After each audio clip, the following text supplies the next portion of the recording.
painful periods are not normal. That's number one. Excessively painful. And you're having all these other symptoms. You can't eat, you can't do anything, literally. There is a problem. Actually, there's a normalization of pain.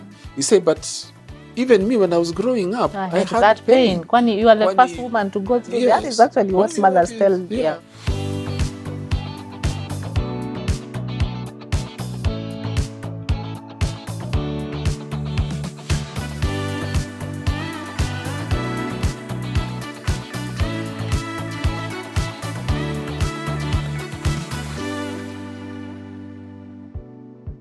Once again, I want to welcome you to Shared Moments with Just Us here on these conversations that just never get, we never get enough of it.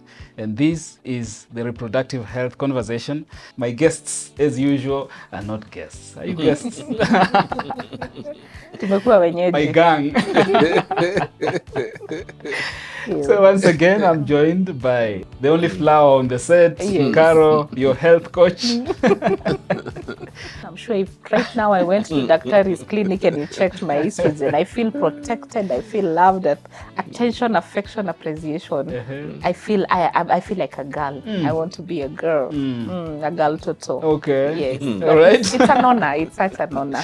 Welcome to the show once again. Thank you. We really appreciate the wealth of information and experience you've been bringing to this conversation. Thank you. And we're looking forward to hearing some more from you today. That's okay. Karibu sana daktari. Asante sana. Dr. Kireki Omanwa.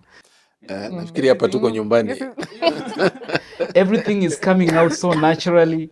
You're oozing all the wisdom and making sure that whatever we are sharing here is not just informative, but it's also factual. Yes. It's been such a pleasure hearing from you. Personally, I've learned so much from the time we began these conversations. Yes. I can't imagine how much more there is that I thought I knew. Yes. And man, it's amazing. Welcome to the show. Asante sana. Yeah. How has it been so far, the few episodes that we've been able to do for you? I think they have been wonderful. We have talked, and I've also learned quite a lot, by the way, especially from the female side of things, the way they look at things, the way they perceive them, the way they internalize the information. Yes.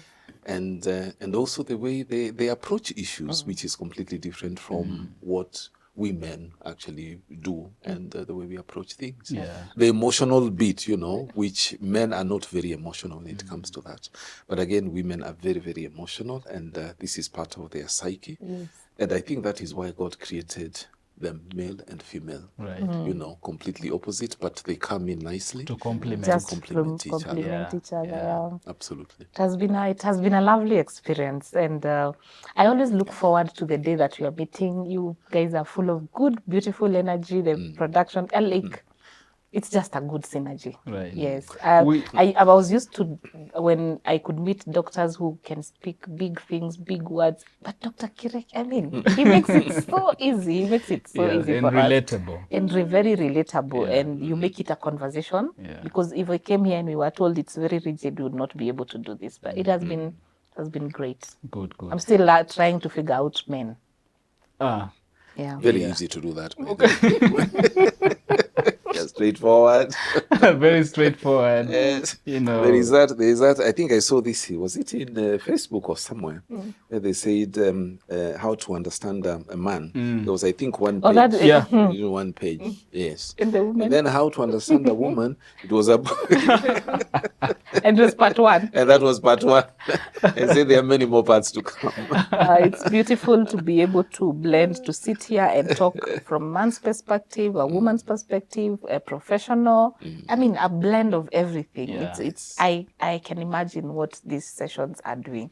And these rediscoveries are meant to just make life beautiful. Oh, yes. Yeah. Yes. Man, we hope that has been your experience for the few episodes we've been able to share with you. And if you're watching us for the very first time, man, there's a lot that we have shared that I think you need to go back and check.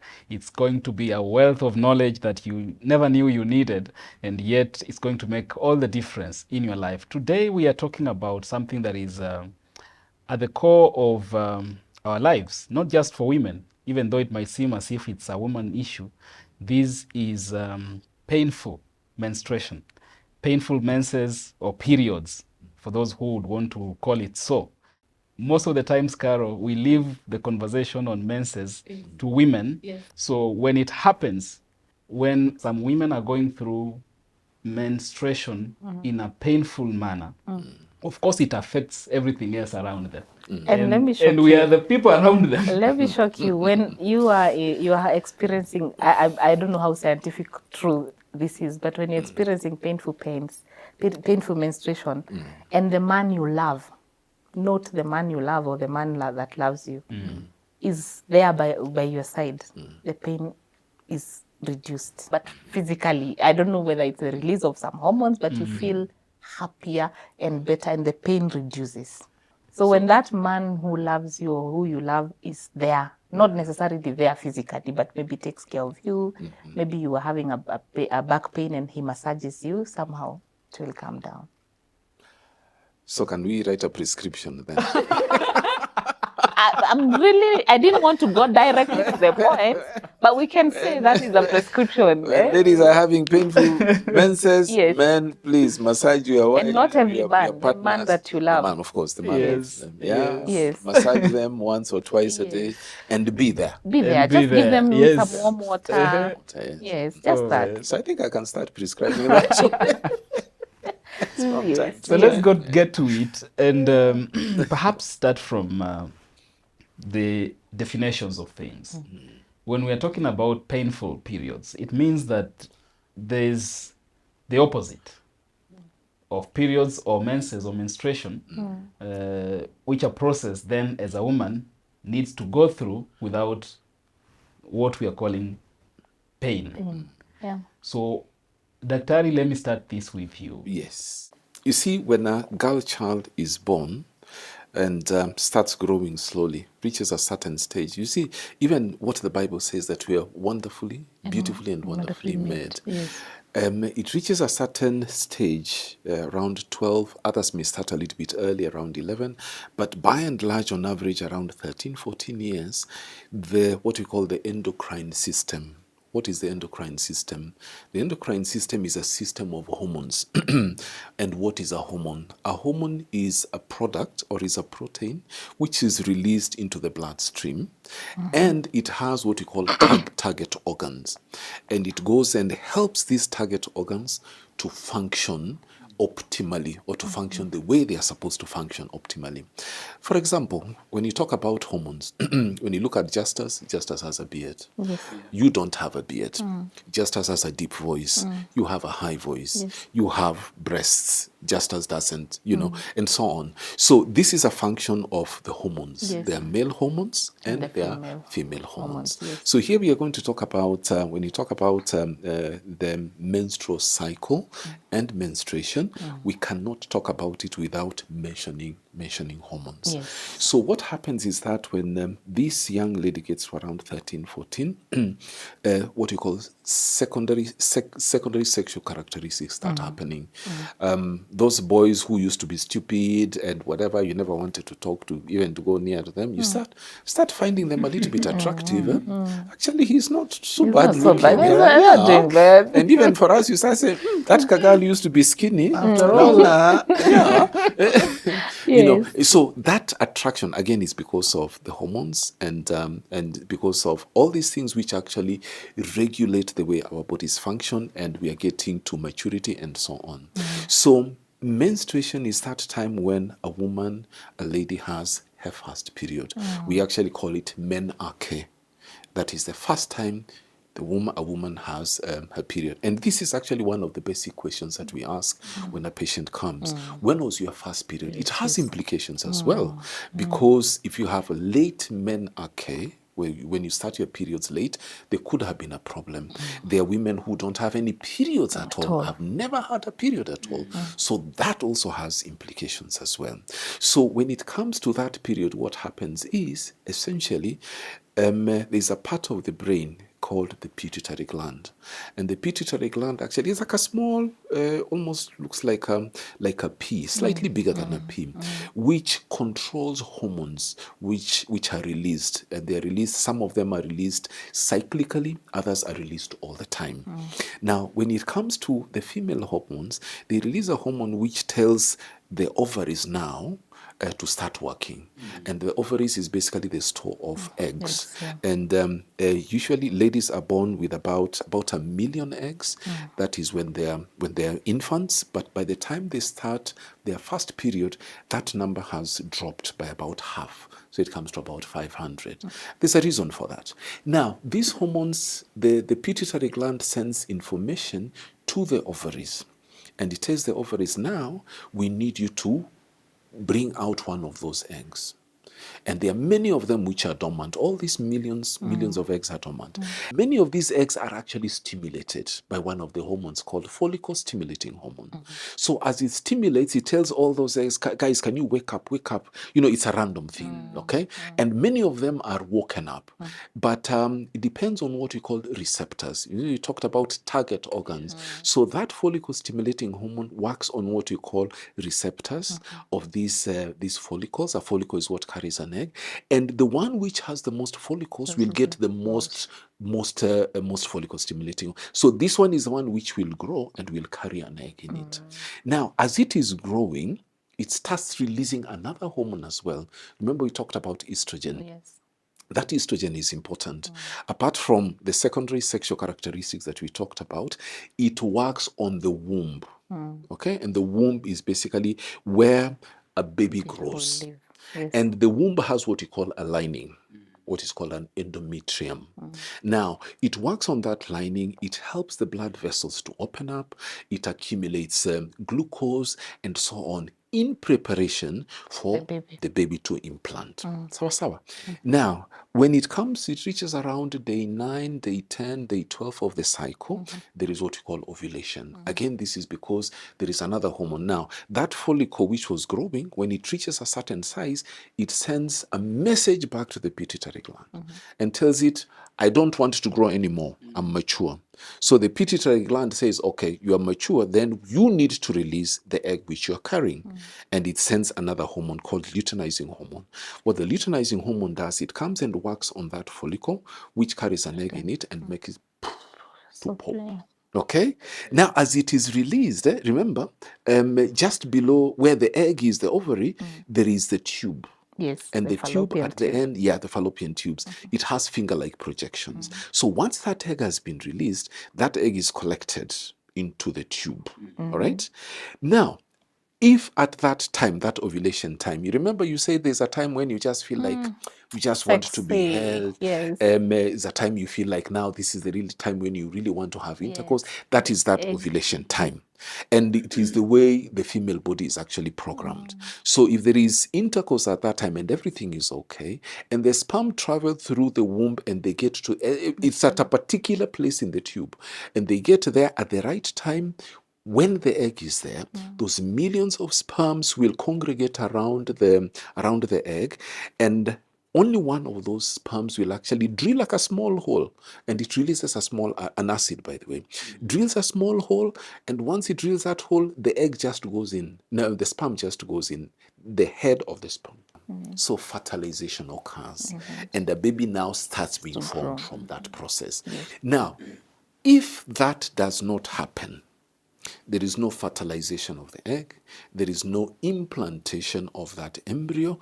What comes out is now a period or the menstruation or the menstrual flow. So basically the menstrual flow that we are talking about is that lining of the womb Demolition which of the comes walls. out. That is the menstrual flow that comes out. Now we are talking about painful periods and heavy periods and so on. Now normally that cycle is usually supposed to be 28 days. Others in Ezakuwa 30 days. By and large, 28 plus or minus 7 days is a normal cycle. You may find others which are shorter, and you may find others which are longer. And there are reasons for that. If they are shorter, meaning that you may actually have 2 menstrual cycles in a month, it is called polymenorrhea, meaning poly, a lot. And menorrhea is basically the period. So you have many periods. But if you have longer cycles, where you have more than 35 days, I've had a patient who had a cycle every 1 year. Even 2 years. Yes. So it is oligomenorrhea, meaning there are few periods. Okay. And then there are others where you don't have periods at all, but that is a different story altogether. So today we are talking about painful periods. menstruation. Yes. Let's come to the pain. And who else to talk about? I'm the pain. Who else to talk about the pain than that who experiences the pain itself? Yes. And perhaps, Carol, you can start by giving us a little background, because when we're talking about menstruation, you have a story that touches on the same aspect that perhaps can also give context to our audience, even before you go into the aspect of what qualifies as a painful period and what doesn't. First of all, I was looking at you the whole time you're explaining. I really want to listen and listen. You've explained it very simply, so well, so and yet easy, so detailed, and yet so detailed. And you've just reminded me a time that I was doing an outreach program, and I was somewhere in a village, and old women asked me what are periods. Yes. And of These course, are I old couldn't. women. Yes, I couldn't tell them in the whole science, blah blah blah blah. And somehow God revealed to me something when I was in the middle of this conversation, and He told me, "Stretch your hands," and told me, "These are the ovaries. Yes. These are the fingers of the fallopian Actually, tubes." the ovaries are just below. Yes, just Yes. here. Yes. And this is the fallopian tube. tube, and this is where the the baby lives, and this is the cervix and the exit. And I was like, "Ooh, this! Look at this, God!" And so then, when I asked God, "How do I explain to these women what is period?" And He told me, "Tell them when you have visitors, you clean the house and you tandika the house, and you have these decorations. You remove the cups from the cupboard, and you are ready. When the guests don't come, you have to undo what you did. So periods is the undoing of the womb, releasing the walls. I think that came from God. I did not even know. And when I explained to these women, they were like, "Oh," because they were asking, "So where does the blood come from?" Yes. So explaining, and then you have explained it in a way that my 15-year-old daughter would understand. Thank you very much for that. Welcome. So I'm a woman. You said a backstory. I will share 2 experiences. One, my own experience. I am a late bloomer. I started my periods at 16. And I faked to have periods for 3 years. You faked? Yes. Every girl was having periods. Yeah. So me, I didn't have periods. I didn't have breasts. I didn't have hips. And there's even a time in Form 1 I was told by some girls, "You're not having your periods because you've not been touched by a boy." There are such myths, by the way. Such myths. And they told me, "So now we need to look for a boy in Form 4 to touch you." And they find him? We wrote a letter to him. Like a Valentine. And it was planned on this Sunday. Now you'll go and visit him, and he'll touch the breast so that you can have your periods. Okay. All right. And the rest is history. So the whole torture that I went through. So did he touch you first of all, even before? No, I ran away. I ran away. As you were saying, you're running away from And so that explains why my breast never grew from Form 1 to Form 3. Because they were not touched. So for 3 years, I mean, I was facing that stigma. Stigma. Yes, everybody else is having it. Yes, because I am such a baby, and also by I don't know, it's good luck or bad luck. I was in a mixed day secondary school. So boys will always know when girls are on their periods. You see, remember back then, talking about menstruation was something that was only for girls, and so boys will even you are deferred to as not mature. So you should not be talking to men because you are not mature. Actually, talking about that, some societies have used that as a cutoff. For maturity. Yes. Said, okay, immediately a young lady has started having her periods, she's ready to be married. Yes. So she's mature. And that is why we have all these bad cultural practices as well. Amekeketwa, she started having her periods, ready to get married. Yes, Yeah. which is very sad because, as you said, periods can start at any time. And these days, because of our change of lifestyle, even younger people are having their periods. But that does not mean they are mature. That does not mean they are mature. So my personal experience is that, and why I'm passionate about talking about menstruation is because of such kind of stigma that I faced and the lies that I was told as a teenager. And imagine if I would have fallen into that, to those. And luckily it happened so because I focused on my studies. I used to be number one. So when you tell me about periods, maturity, I'll tell you about being number one. And not So, being touched. However, I lied to my mother. My mom, please forgive me, I will repay. So she bought pads for me every month. And if you ask me the content of a pad, I'll tell you because I really scrutinized to understand, and I used to hide them and just throw them away so that I can fit in. When the periods came, I was now a mature woman, in quotes, and that is when I also developed breasts and all these things. I was over the moon. But I remembered I was told when the periods come, you can get pregnant by hugging a boy or even coming close to a boy. Osmosis. Or even looking at a boy. You get pregnant. So then again, the fear came in. However, I'm really thankful that the years that I had my periods, I have never experienced pain myself. So I never had those pain. Maybe my emotions were, I used to cry, those things. But the physical pain, I never had it.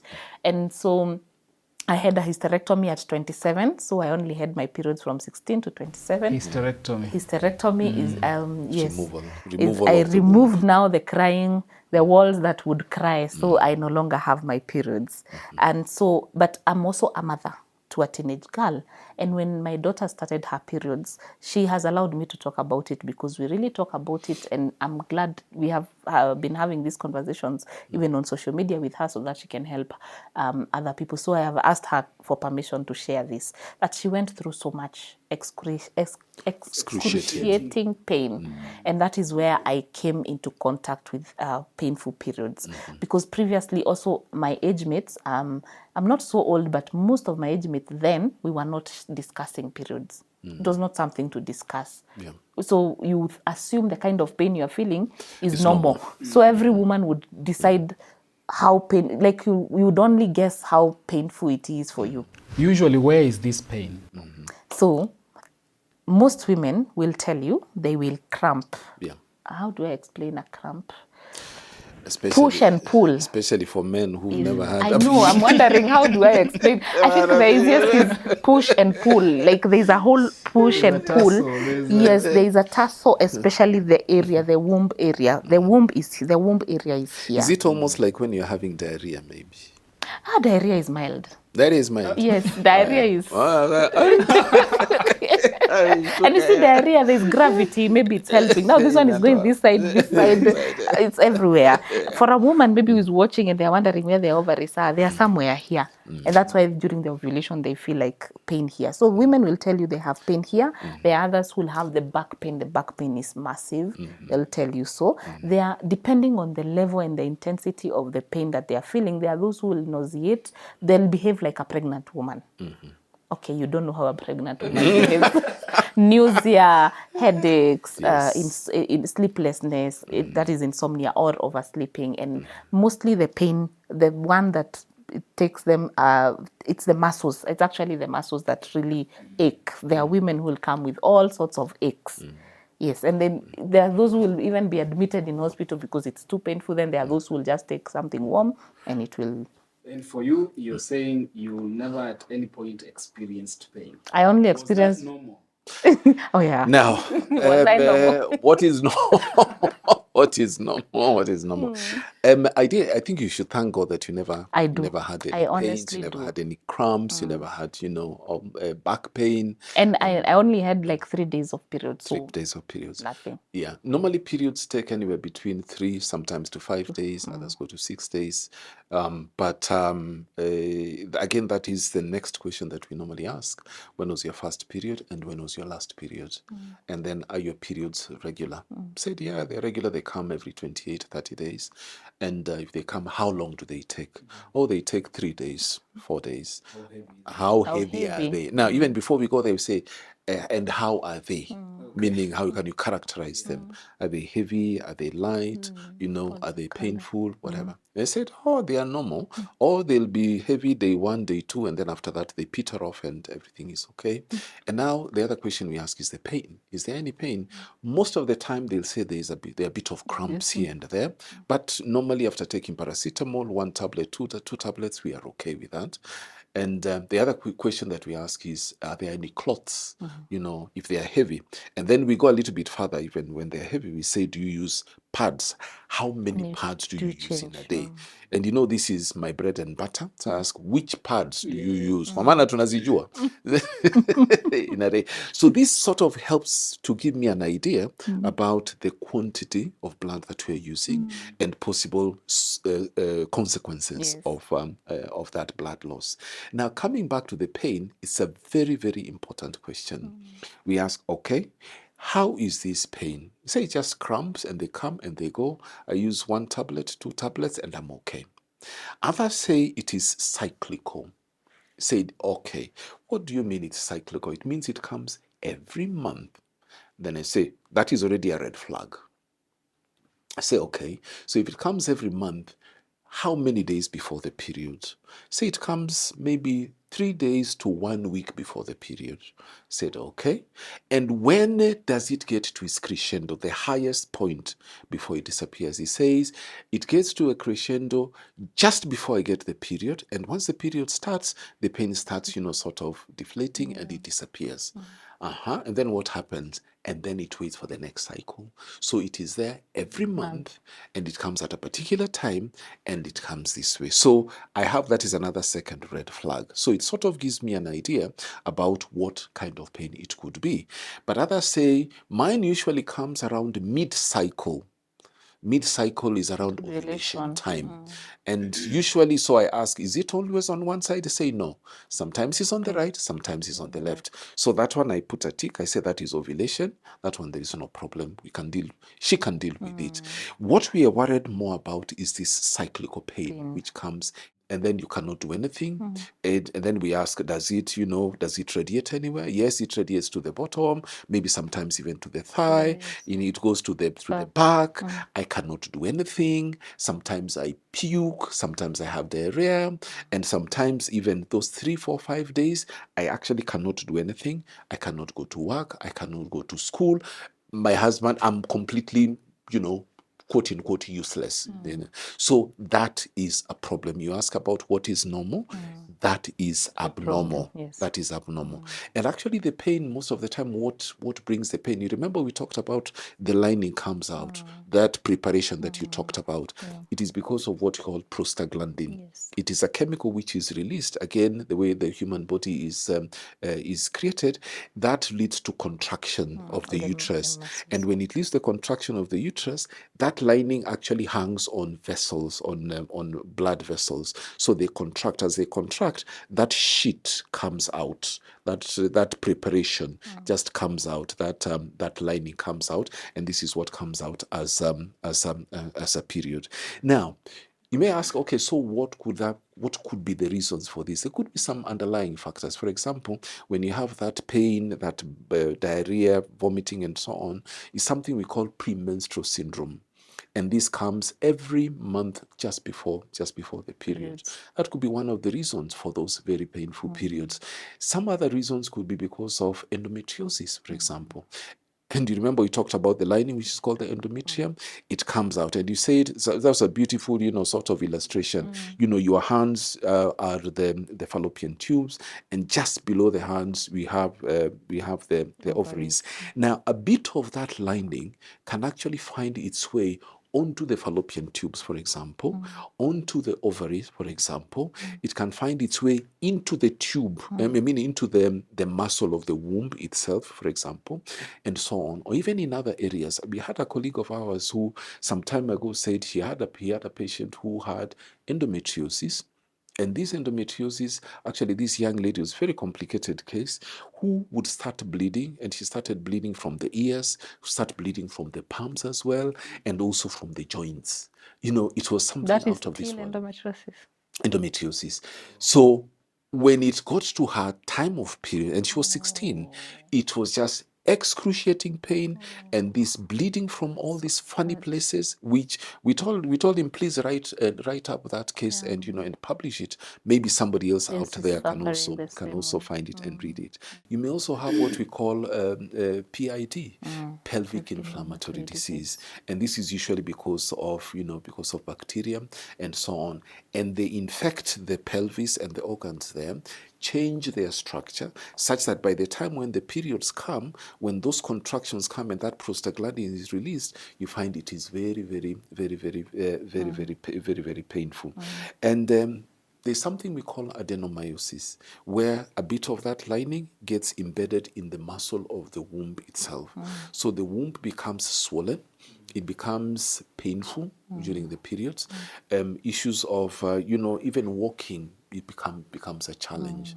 So all these things are reasons for very painful periods. A colleague of mine actually did a study, and he did it in one secondary school somewhere not very far from Nairobi, and then he found out that about 25% of the young girls who were in that school had problems with painful periods, and that was only in one school. So if a school has, let's say, 2,000 girls, 25%, a very big number. And you see, sometimes we associate pain as part of the process. Actually, there's a normalization of pain. You say, but even me, when I was growing up, I had that pain. pain. You are the first woman to go through. That is actually what mothers tell. Yeah. But when some of the things that trigger the breakdown of that communication, so the food that you eat also relates to the kind of pain that you will feel during your periods. And so when you know this as a mother, it is important to help your child grow up knowing, first of all, we ignore the diet that our children are eating. What you feed your child before her periods come, they will interfere with how the communication of the hormones will happen in future. For example, most of the processed foods are very rich with synthetic estrogen. So it is very important before even they start the periods, and this is not just for girls, even boys. Let us take care of the sperms of our boys. We assume that they will only start giving birth when they are grown men, so we no longer take care of them when they are younger. So let us observe the diet of the children, and that is one thing I'm very keen as a parent. I have been a conscious parent when it comes to that from before my daughter started her periods. And then when she started her periods, I have learned to feed her with foods that will be able to help manage those hormones. When she's in pain, it means something is not right. For me, I don't give painkillers. I don't give her painkillers because I want to help correct the hormones instead. So I look at the diet. I'll tell her, wake up, let's do for a walk, because we have just been explained. Most of the time it's the muscles that are contract. So if you sit there, because most girls will tell you, I just want to sit. So, well, there's that pain that you have, you cannot move. But the teenagers, if they can move, make them move. Physical activity will help the blood flow too. Provide the foods that are rich in magnesium. Magnesium nutrient is the one that helps the muscles relax. So if this girl is familiar with her own body, and it's not a secret, and it's not what we were told, that you will get pregnant when you come close to a boy, and then it's something very normal. One of the prayers I had was like, please God, when my daughter will be starting her periods, give me a chance to be there for her, because I wanted to be the person to take her through it. She has never been through this road. And this road is rough sometimes, especially remember, she's a teenager. Her hormones are all over doing this and there. So when you help this girl when she's young, even when now she's, I've learned something. I don't know whether it happens everywhere. Most women are prepared maybe slightly just before their periods, but when we are preparing for pregnancy, we give all the attention. Delivery, we give her, but we forget that it's this transition when she's starting her periods is also as important as the other one, as transiting to be a mother. And so we don't give it so much details, and follow up and all these things. Yeah. So for me, I check on their diet. I also help them because if someone has a deficiency of some of these minerals, they'll experience these things. Number two, if they get used to taking this medication through and through, what doctor is saying, do not become dependent on the pain killer, because the painkiller is not sorting the problem. There's a woman who perhaps has never experienced pain, and then suddenly, you're experiencing pain to levels that are not normal in your own estimation. Yes. And you're saying that this could be anything. Yes. So the issue of self-medication, I think what Don't, Caro is yeah. pointing to is very important, that Yeah. before you take to know matters why. into your own hands, that is why you're there.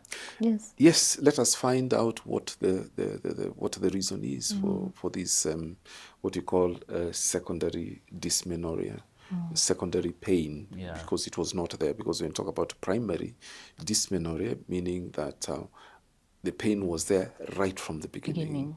But the secondary one is that the periods, the menstrual pain was not there. And then after some time, the pain starts appearing. So the first thing we want to do is want to listen to this lady. We want to take down her history, a very comprehensive history. We want to do some tests. We want to do a blood test. We want to do a scan, and then we put all these things together. And if we do find out that it is, let's say, endometriosis, we want to find the extent of that endometriosis. And of course, now there is a different pathway of treating the endometriosis.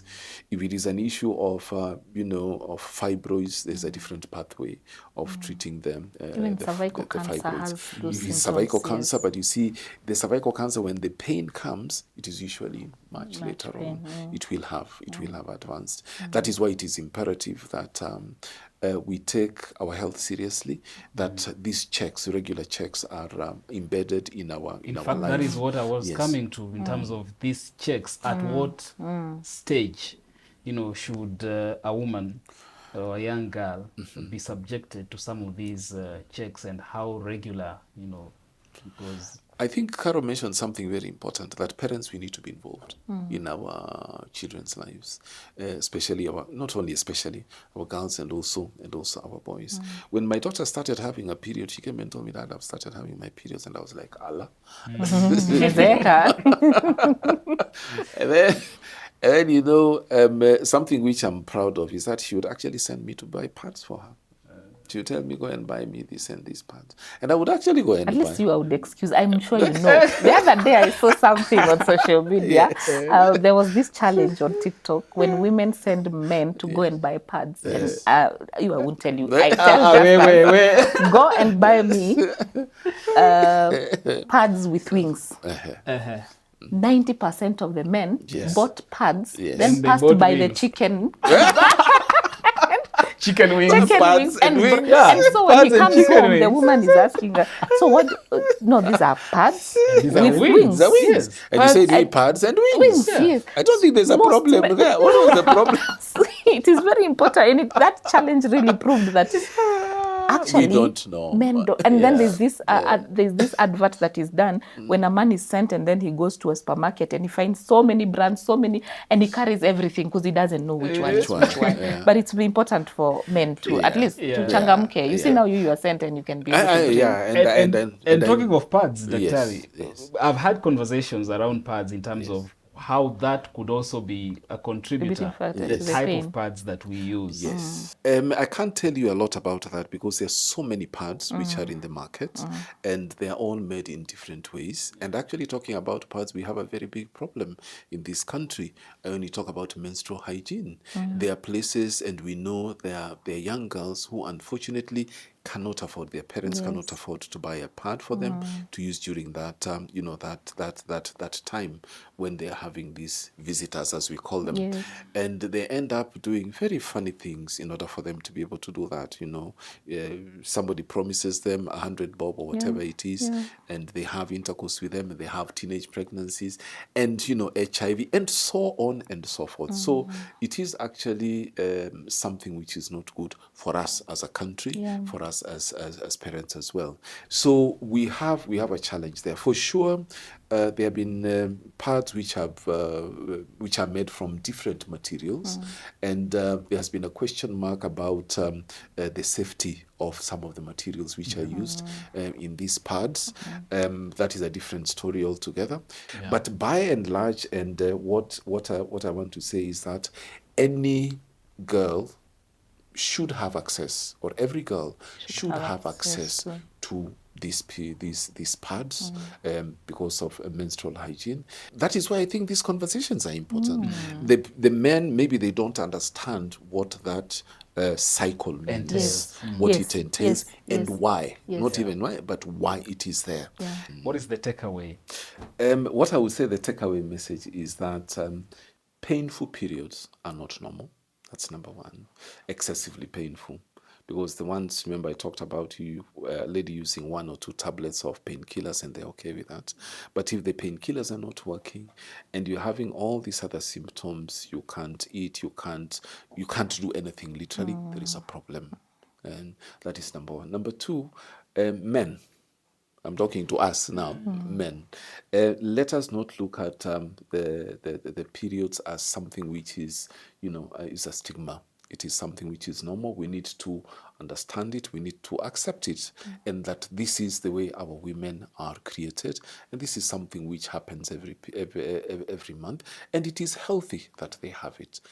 As much as we are talking about all these things, be keen on the lifestyle that you're living. It impacts a lot in the adolescent stage, reproductive age, and even postmenopausal.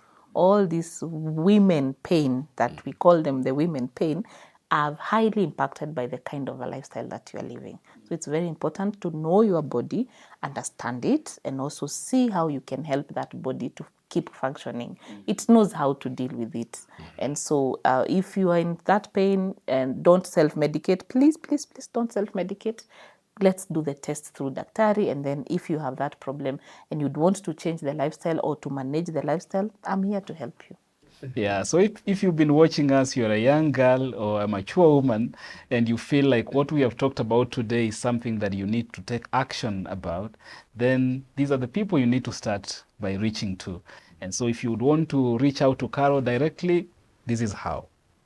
Oh, yes, Carol, your health coach on all the social media platforms. If you'd like to DM or send a message, you can also go to my website, www.rnb.co.ke, or you can give us a call, +254 711 621563, +254 711 621563.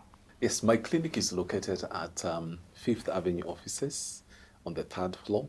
Suite 314, and this is on Ngong Road in Nairobi.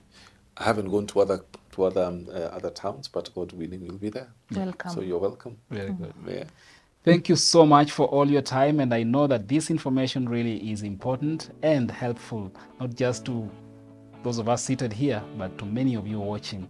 And if you have any other concern or topic you'd like us to consider in our next conversation, write to us, send us an email, or in the comment section, let us know what you want us to talk about next time. Until then, God bless you.